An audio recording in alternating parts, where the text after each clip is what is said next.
we've got CNN meteorologist Karen Mcginnis in the CNN Weather Center. The concern, obviously, the weather systems, plural, that were involved in that area over the Java Sea. That was for, of course, 8501, but the weather's still a concern now that there will be aircraft searching for this plane. What's the situation there? I'll give you kind of the overall picture of kind of what the flight path that this aircraft was expected to take. It is very typical that they would encounter monsoonal moisture, a monsoon situation.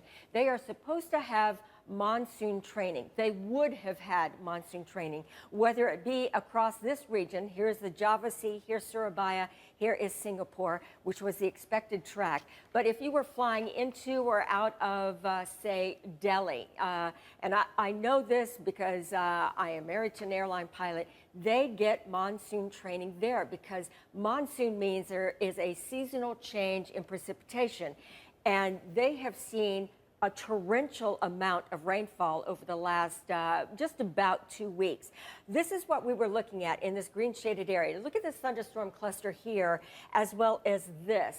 This is something that aircraft would avoid. This is why this particular aircraft, from what we have heard, had asked for a diversion, meaning they wanted to go from 32,000 feet to 38,000 feet, expecting there to be less turbulence. Why would they see turbulence? Because you've got that upward draft of that warm, moist, and unstable air, very typical for this time of year.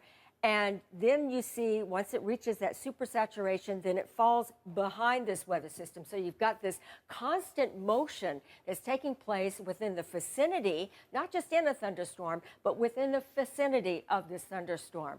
On top of that, it depends on what the pilot's reaction to this is as well. You get a very skilled pilot. He knows how to go around the thunderstorm. He knows how to make the adjustments for that.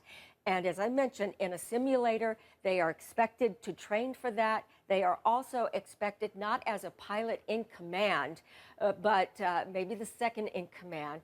But the first officer would be trained a certain number of hours to do these types of diversions around thunderstorms. This was the expected track, so it was going to go over open waters. It was pretty much at altitude, 32,000 feet, that they requested a diversion would have taken 5 to 10 minutes or so. Back to you. And Karen, talk a little bit about the weather and how you think it might impact search and rescue. We know that immediately they've suspended it until 6 a.m. the next morning so they can actually be able to see what's there. But there are large ships that are just stationary on the Java Sea that have big lights that could turn those lights and try to get a sense of what they see.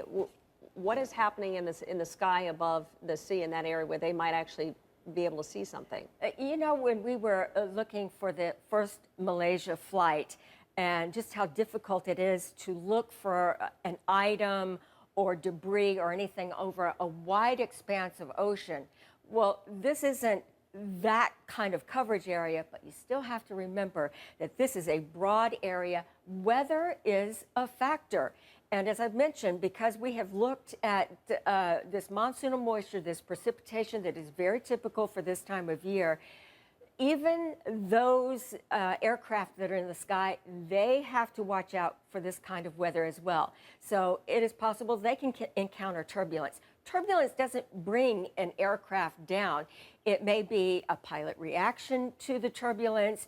It may be perhaps they got too close to a thunderstorm. There could be so many variables.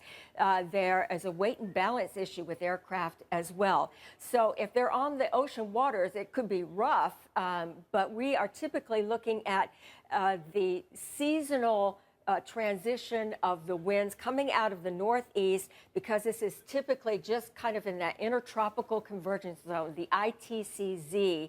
Then you'll see these thunderstorms fire up during the heat of the day, and then by the evening they kind of flattens out. So unfortunately, when we see the weather become more calm, then you're not going to see kind of the volume of thunderstorms. But this has been exceptional.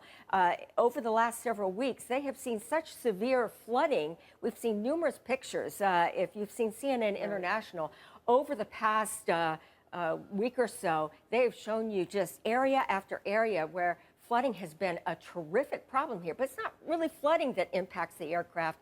It is the weather in the vicinity of the aircraft that they have to respond to.